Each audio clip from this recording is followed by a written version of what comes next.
Halina't sama-sama, purihin natin siya.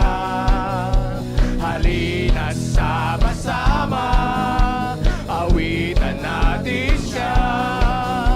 Ipalakpak ang inyong kamay, itaas at ikaway, lahat ay magsabing Diyos ay buhay. Palakpak, ipalakpak ang inyong kamay, itaas at ikaway, lahat ay magsabing Diyos ay buhay. Minsan pa ipalakpak, ipalakpak ang inyong kamay, itaas at ikaway, lahat ay magsabing Diyos ay buhay. Aawikan kita at pupurihin,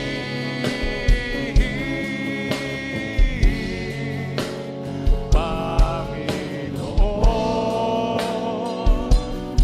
Ang buti mo sa akin. Napakabuti mo.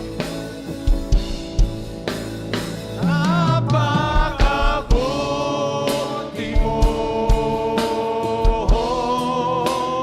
aming Diyos Ama. Ang iyong nilikhay, luluwalhatiin ka. Napakabuti mo, Lord. Why? Why should we pray for our leaders? Bakit nga po ba? Kita naman po natin, yung mga core leaders po natin, yung mga committee heads naman po natin, very active. Well, kailangan po talaga natin silang isama sa mga panalangin po natin. Ano po? At may mga reasons po akong linagay, inilista po dito, kung bakit po natin sila kailangan ipanalangin. Madalas po, tama po ba? Itong mga leaders po natin, pinagpe-pray po tayo personal, lalapitan natin, kuya, panalangin mo naman ako, meron po akong pinagdadaanan, meron po akong problema, ipapanalangin po tayo ng mga yan.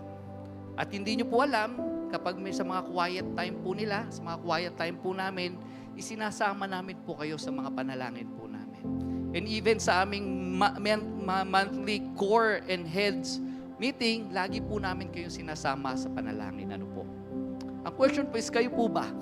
Naisasama nyo po ba itong mga leaders po natin? Sama na po natin yung ating pastor, yung mga leaders po ng simbahan, na ipapanalangin po ba natin sila?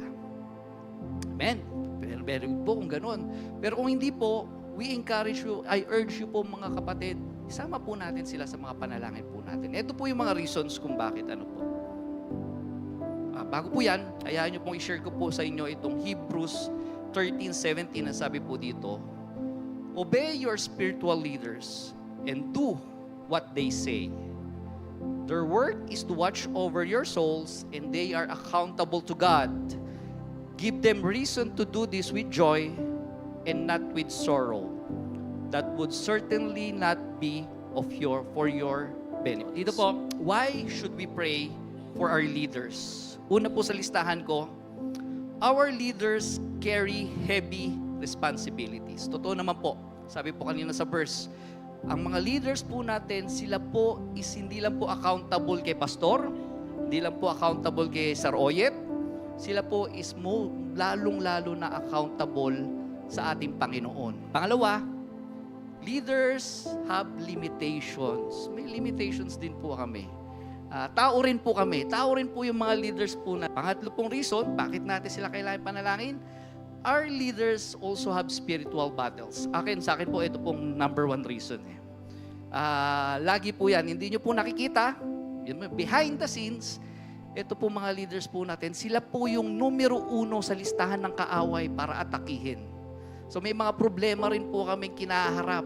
Kagaya po ng mga problema po yung kinaharap pagdating po sa spirituality. May mga problema rin po kami kinaharap. Sabi nga po, kung sa gera, ito po mga leaders po natin, sila po yung mga front lines. And last, our leaders are used by God to encourage others. Totoo naman po. Ako po, kaya po ako naglingkod kay Lord dahil na-encourage po ako ng mga leaders po na nauna sa akin. At ako po naniniwala, kayo po is nabe-bless dito sa mga core leaders po natin, sa mga committee heads po natin na talaga naman po napapakasipag, talaga na pong laging nandyan at maaasahan pagdating po sa gawain. At sila po yung unang nakakatanggap ng blessings. Sila po ay nagiging channel of blessings. Ano po? Kaya kung hindi po sila makakatanggap ng blessings, ng strength, ng joy, at nagpagmamahal, wala po silang maibabahagi sa atin. Kaya we pray, kailangan po ipanalangin po natin sila to give them encouragement para sila rin po ay maging pagpapala at blessings sa iba. Ano po? Ito po yung mga reasons kung bakit kailangan po natin sila ipanalangin.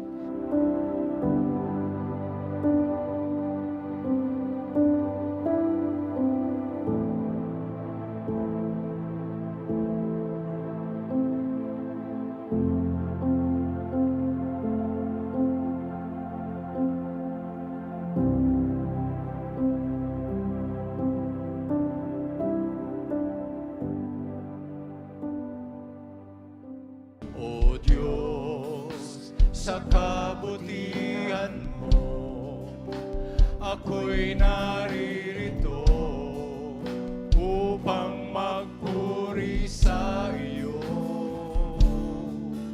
O Diyos, sa kabanalan mo, nalulugod ako, buhay ay iaalay ko.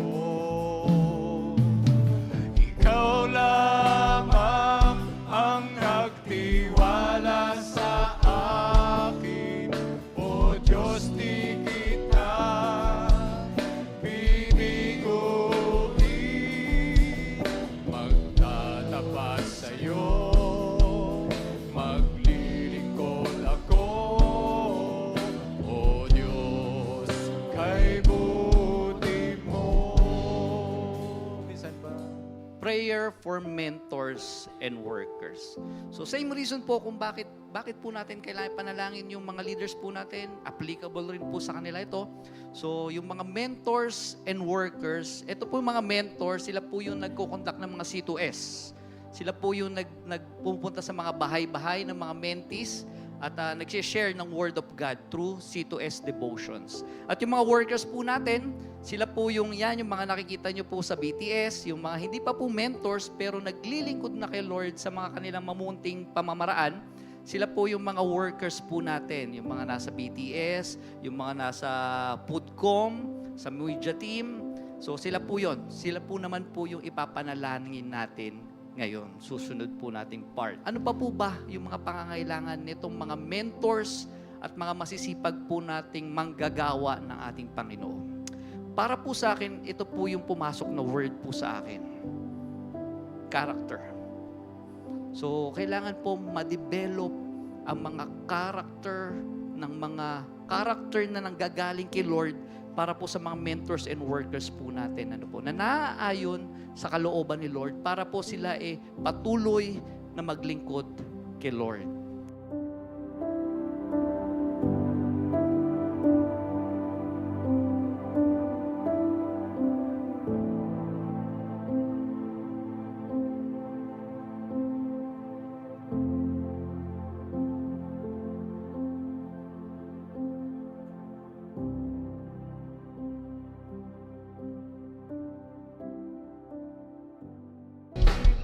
Mananatili sa'yo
masaya kung kasama ka namin dito sa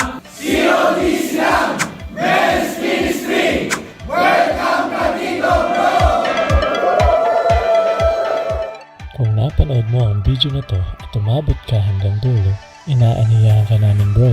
Welcome na welcome ka dito tuwing Merkules, alas 5:30 ng hapon.